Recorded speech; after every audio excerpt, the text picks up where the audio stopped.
L'info sur Al24 News, bienvenue. Le ministre d'État, ministre des Affaires étrangères, Ahmed Attaf, a assisté ce samedi sur la place Saint-Pierre au Vatican aux funérailles du pape François qui se sont déroulées en présence d'une foule nombreuse avec la participation de plusieurs dirigeants du monde, représentants d'États et responsables d'organisations internationales gouvernementales. Le ministre Ahmed Attaf a réitéré aux représentants du Vatican les sincères condoléances du président Abdelmajid Tebboune pour la disparition du pape François dont il a salué le legs humanitaire qu'il a laissé grâce à son dévouement au service des valeurs de fraternité, d'entraide et de coexistence entre les peuples et à son engagement en faveur des pauvres et les opprimés du monde entier.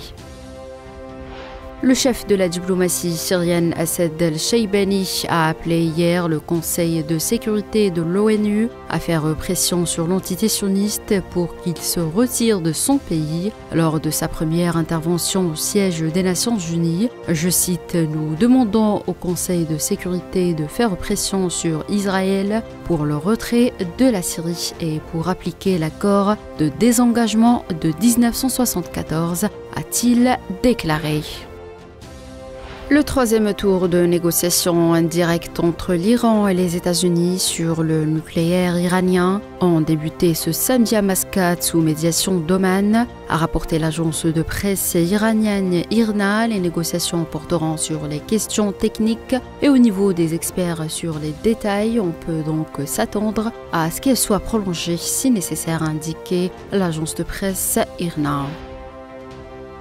Le président américain Donald Trump a déclaré que la majorité des dispositions d'un éventuel accord pour résoudre le conflit entre la Russie et l'Ukraine étaient convenues. Selon le dirigeant américain, une rencontre entre les deux parties à un très haut niveau est nécessaire pour le finaliser.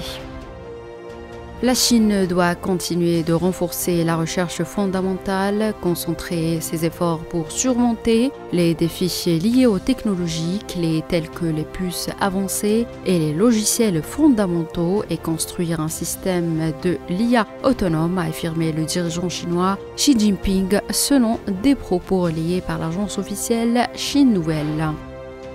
Et enfin, une puissante explosion samedi en Iran dans un important port du sud du pays a fait plus de 500 blessés selon un nouveau bilan rapporté par la télévision d'État qui n'a pas donné de précision sur la cause du sinistre.